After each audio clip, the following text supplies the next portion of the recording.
When was the last time you went outside? Well, 3 days ago, I took a small walk in the park. Yeah, otherwise you have mental problems. Just put yourself in jail, in home. Yeah. Official reports from the World Health Organization reveal over 88,000 people have already been infected in 64 different countries. Around 3,000 deaths have been confirmed. 99% of these infections and deaths have occurred within China. Beginning in late January, lockdowns and restrictions were implemented in major cities throughout the mainland, including Beijing, Shanghai, and the entire Hubei province. It's really quiet, actually. It's so much less traffic.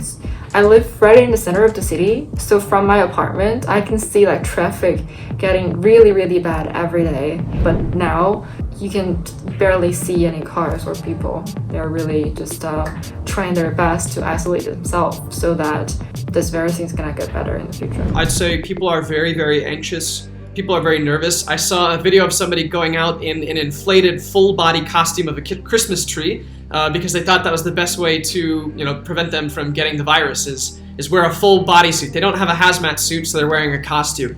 And you can laugh a little bit, and then you realize that there's somebody who's going outside in a Christmas tree suit in the middle of February because they're that worried about getting sick. And it's an immense psychological pressure on people.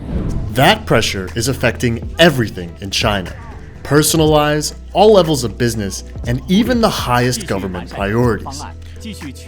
But what impact is the virus having on the Chinese crypto industry? Can crypto provide a measure of safety in these turbulent times? To understand this, let's first take a look at how traditional business in China is being affected. I'd say a lot of the smaller business is gonna be facing this great challenge, and especially for meals and entertainment industry, because no one's really out for gathering and eating out. So I think those industries will be affected the most. It's not only small businesses that are being affected. Airbnb has suspended all operations in Beijing until March. McDonald's, KFC, Starbucks, and IKEA are all temporarily closing down thousands of locations throughout the mainland. Is this fear also having negative effects on the crypto industry in China? It will affect the cryptocurrency industry less, the blockchain industry less than some other industries. For example, anything that's retail or travel is another good example. Cathay Pacific, one of the big airlines in Hong Kong, has asked their employees to take 3 weeks of unpaid leave. Everybody, 27,000 people, because they've got nobody on flights right now. Nobody is traveling. And so at least we can continue working. The internet's online always. As we see reports of the Chinese government quarantining the use of cash, it gives even more of a use case for the application of blockchain-based digital currencies. One of China's main goals in 2020 is to release its long-awaited central bank digital currency. However, the emergence of the coronavirus is drawing the Chinese government's energy away from developing this new technology. Most of the resources or the budget has been spent on containing the virus. I look to have a 3 months to half year delay than the original plan. There is even some worry that Bitcoin, the world's most well-known digital currency, could face some challenges from the virus. In early February, the Chinese government forced a Bitcoin farm to shut down. About 66% of Bitcoin's mining power is located in China. If a large number of Bitcoin mining farms are forced to shut down, it could compromise the security of the Bitcoin network. Despite these threats to the Chinese Bitcoin mining industry, Bitcoin's hash rate has remained steady since the appearance of the coronavirus. I have a lot of friends asking me, what's going on with China? Are we still going to have Bitcoin? They're worried about mining pools. They're worried about mining in Sichuan province and other places in China. And I have to tell them that's not going to be affected. Those are going to stay online. Why is it that mining farms are able to remain relatively unaffected by the virus? I don't think it's a big risk for the mining farms because mining farm doesn't take a lot of employment. I think most of those private mining farms are still continue to work, and they don't hire a lot of people. That's not something that requires a lot of face-to-face contact in order to be managed. Even though Bitcoin, blockchain, and crypto exist almost entirely on the internet, Human work is still needed to maintain these networks. Yet it is the daily lives of the people that are being most affected by the coronavirus. We're having to work with clients in a totally new way. People don't want to meet face to face. And when you do business in China, it's very important that you can meet face to face. You can build up a relationship with people. Especially for business development, when you try to see people you're not familiar with for the first time, definitely a face-to-face meeting will be much better, right? Networking and relationship building are crucial parts of all business development. With people unwilling to meet face-to-face, crypto events and conferences that are usually key for facilitating the flow of business and ideas are being severely affected. Nitro 2020 in Seoul, Hong Kong Blockchain Week 2020, and Token 2049 have all been postponed. Crypto lending startup Definer was forced to cancel a 10-city tour across mainland China. But it's not only external business relations that are being impacted here. The virus is also putting relationships within companies on edge. So we are very worried about our employees' health, especially I'm on the management role. I will have to make sure none of them get infected. It's not just because I care of them, it's also because if any one of them are infected, probably the whole company will be quarantined, and also the management will have to take some responsibility for that.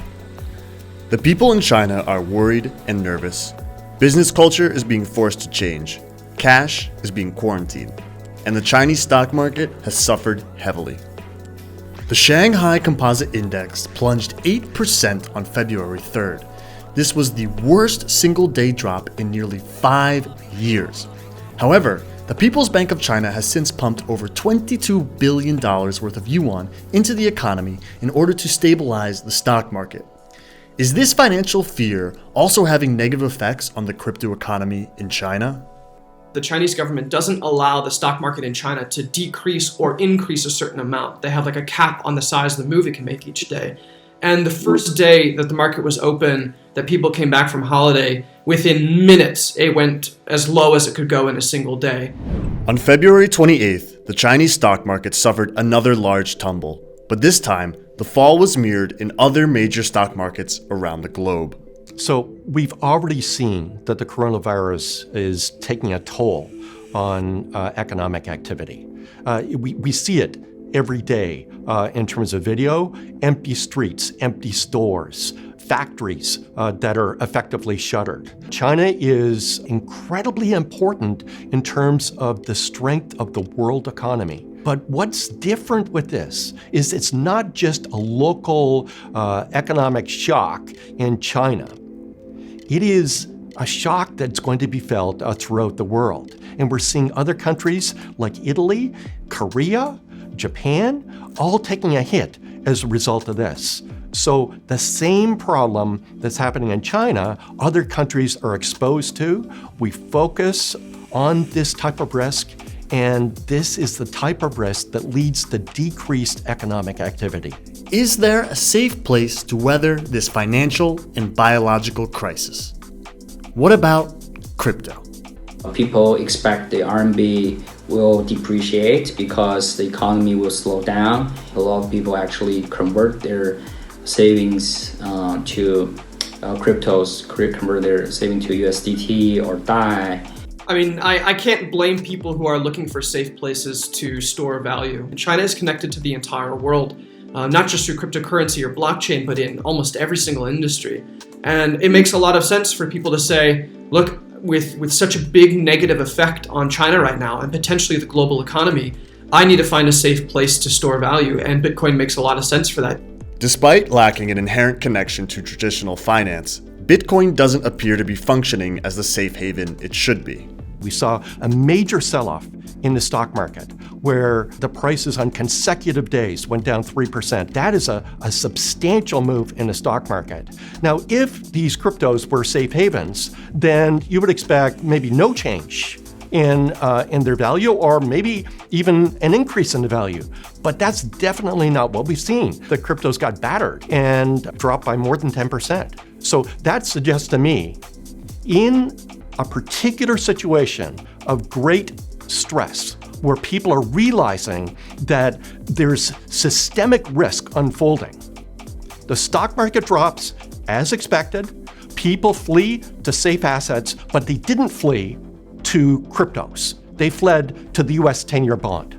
A lot of talk within China is about the instability. When will things go back to normal? If things don't go back to normal, what is the new normal? And through the thread through all of those types of conversations is Bitcoin a safe place to store value? And a lot of people are paying attention to that. Often when the stock market goes up or down, we don't really know why. But in this particular situation, we know why. Anytime you've got a big move in the market, that is the lens that you need to try to figure out what happens to other asset prices.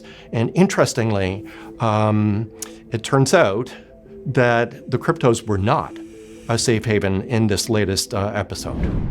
The impact of the coronavirus is not only global, it is also digital. People are being quarantined in their own homes. Travel is restricted. Business has been forced to adapt. These limitations inhibited the growth of the Chinese economy, and the negative impact of this setback reverberated throughout the globe. The rise in international fear led to significant drops in many major stock markets, including the US, Italy, Korea, and Japan. Thus emerged a perfect opportunity for blockchain-based digital money with no intrinsic ties to traditional finance to prove its worth. Yet, in this instance, it seems crypto failed to establish itself as a financial safe haven. Cointelegraph. Like, subscribe, and hodl.